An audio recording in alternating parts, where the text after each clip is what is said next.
જોઈ શકો છો મિત્રો, આ લોકોની પાસે એ રીતે કામ લેવામાં આવે કે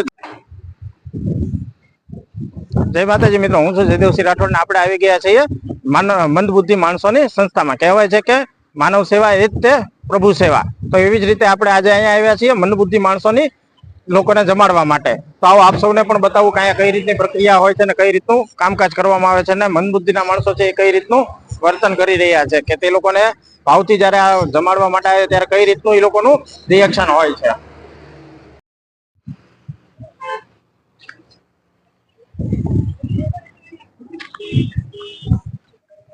જોઈ શકો છો મિત્રો, કેટલી જગ્યામાં મંદબુદ્ધિ માણસોની સંસ્થા રાખવામાં આવેલ છે કે ત્યાં કઈ રીતે એ લોકોની દેખરેખ થઈ રહી છે. આપ જોઈ શકો છો કે જે લોકો અત્યારે બહાર સાંજના 5 વાગી રહ્યા છે, એ લોકો અત્યારે જે રૂમમાં હતા એમાંથી અત્યારે બહાર નીકળીને હવે ચાલવા માટે બહાર આવ્યા. આપણે જે આવ્યા છીએ મંદબુદ્ધિ માણસોની સંસ્થામાં, તેના જે સંચાલન કરનાર વ્યક્તિ છે ભરતભાઈ, આપણે એમની મુલાકાત લઈએ કઈ રીતે અહીંયા એ કાર્ય કરી રહ્યા છે અને આ લોકોની કઈ રીતની સેવા કરી રહ્યા છે. ભરતભાઈ, આપણે કઈ રીતની પ્રવૃત્તિ કરવામાં આવે છે? મારું નામ ભરતભાઈ પરસોત્તમભાઈ ડાબી છે અને હું 4 વર્ષથી એક મંદબુદ્ધિના માણસોની સંસ્થા ચલાવું છું સોનગઢ પાલીતાણા હાઈવે ઉપર. અને જે બિનવારસી રોડે રખડતા ભટકતા હોય એ લોકોને લાવી અને અહીંયા બાલ દાઢી નવરાવો ધોવરાવું ખાવું પીવું બધી સગવડતા ઉપલબ્ધ છે આપણે આગળ. અને જે થાય એ અમારથી સેવા કરીએ છીએ. અને જરૂર લાગે વધારે તકલીફ વાળા હોય તો એને સિવિલમાં હોસ્પિટલાઇઝ કરવી છે. પછી એવું વધારે તકલીફ ન હોય ને ઓછી તકલીફ હોય તો અહીંયા કેમ્પ કરાવી છે. અને જે કાંઈ દવા દારૂ જે કાંઈ હોય તે અહીંયા કરવી છે. અને જેટલા થાય એટલા સાજા થાય છે અમારથી. અને આ લોકો આગળ આખો દિવસ થોડી થોડી પ્રવૃત્તિ પણ કરાવી છે કે ઝાડવાને પાણી પાવું, કોઈ આ આડાવડું ધૂળ છે, આ છે તે છે, થોડું થોડું કાંકરા વીણવાના, એવું આખો દિવસ આ લોકો પાસે કામ કરાવ્યા છે. કાર્યરત રાખવી તેથી એમ થોડુંક સારું રહે છે. બરાબર.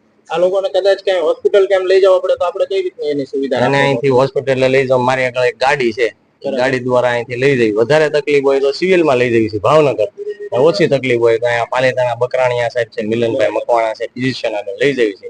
અને ઓલરેડી પરમ હોસ્પિટલ છે પાલીતાણા, એ એકદમ ફ્રી સેવા આપે છે અમને. આ બધા સાહેબ જેના નામ બોલે, બાયપાસ છે નરેશભાઈ બાંભણિયા, આ બધા સાહેબો ઓલરેડી હાવ ફ્રી સેવા આપે છે. અત્યારે કેટલા મંદબુદ્ધિના માણસો આપણી સંસ્થામાં? અત્યારે મારી આગળ મંદબુદ્ધિના 32 બાળકો છે. બરાબર. અત્યાર સુધીમાં એવું ક્યારે બન્યું કે કોઈ વ્યક્તિ એકદમ વ્યવસ્થિત થઈ ગયો હોય અને એ પાછો એના ઘરે કેમ ગયેલો? હા, 4 વર્ષમાં મારી પાસે 24 જણા રિકવર છે. એના કાયદેસરના સ્ટેટમેન્ટ છે મારી પાસે, લખાણ છે, એના ફેમિલી મેમ્બરોના સ્ટેટમેન્ટ છે, બધું મારી આગળ છે. લખાણ 24 જણા જે છે કે અહીંથી વ્યવસ્થિત થઈને સાજા થઈને પોતાના ઘરે પરત ગયેલા ઓલરેડી. અને ઘરે જઈ અને પોતે કમાઈને ઘરના દે છે. બરાબર. અને અમુક સુરત છે 10-10, 20-20 હજાર રૂપિયાના બાંધ્યા પગાર છે. અને હજી અહીંયા આવે છે મુલાકાત કરવા અને મળે. કાંઈ બી જરૂર હોય અમને ફોન કરજો, અમે આવશું અહીં સેવા. તમારી આ જે સંસ્થા છે એની અંદર કેટલા માણસો હશે અત્યારે કે આ લોકોની સેવા ચાકરીની પાછળ? તમારી ટીમ કેટલા માણસો? અમારી 6 માણસોની ટીમ છે. એક બેન 2 ટાઈમ રાંધે છે, દાળ ભાત શાક રોટલી બપોરે હોય છે, સાંજે કઢી ખીચડી રોટલી શાક, સવારમાં કોરો નાસ્તો ચા હોય છે. એમાં અમે 2 જણા જેન્ટ્સ અહીંયા 24 કલાક રહી. બાકીનો સ્ટાફ છે રાત્રે ઘરે હોય છે, સવારે આવે છે.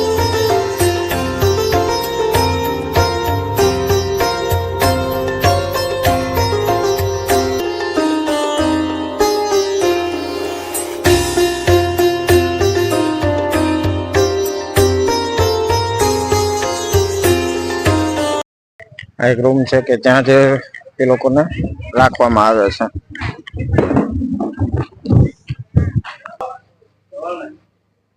ચાલો તમને એ લોકોને સુવાની વ્યવસ્થા બતાવું કઈ રીતે એ લોકોને રાખવામાં આવે છે. જો દૈનિક કાર્ય રીતે પણ એ લોકોને સમજાવવામાં આવે છે કે દૈનિક કાર્ય કઈ રીતે.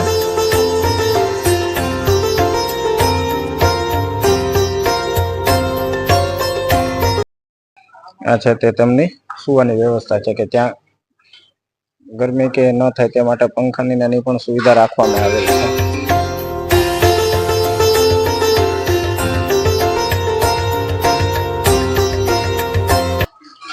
સીતારામ.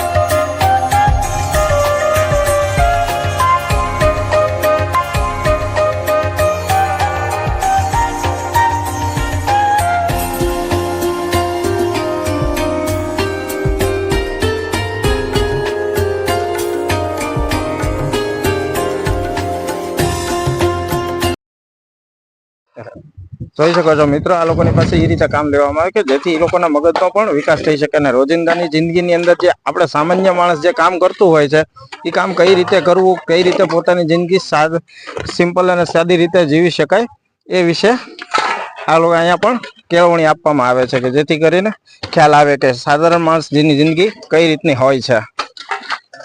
જોઈ શકો છો મિત્રો, આ લોકોને એ રીતે પણ મગજ કેળવણી આપવામાં આવે છે કે પશુપાલન કઈ રીતે કરવું, જ્યારે ખેતીના કામ કઈ રીતે કરવા જેથી એ લોકોનો મગજનો વિકાસ થઈ શકે અને એ લોકો જે એનું માસુમિયત છે એમાંથી એક શીખે કે કઈ રીતની આમ જિંદગી કઈ રીતની હોય છે કે કઈ રીતે જીવાય છે.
મારું નામ છે હકાણી વીર. અમે બધા પાલિતાણાથી આવીએ છીએ. અમારી સમિતિનું નામ છે સમસેવા સમિતિ અને આજે અમે મન બુદ્ધિ સંસ્થા છે જે સોનગઢ અને પાલીતાણા હાઈવે આવેલી છે ત્યાં અમે આવ્યા છીએ અને ત્યાં બધા મંદબુદ્ધિ માણસો છે એમને ભોજનનું સેવા કાર્ય દેવા આવ્યા છીએ.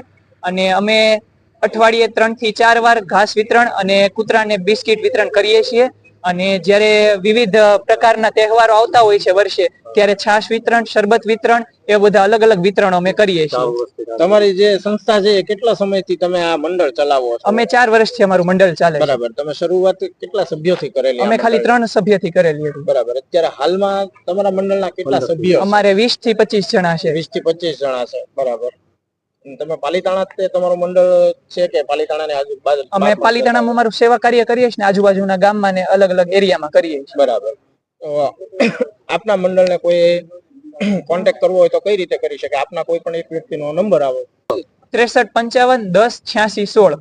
63 55 10 86 16.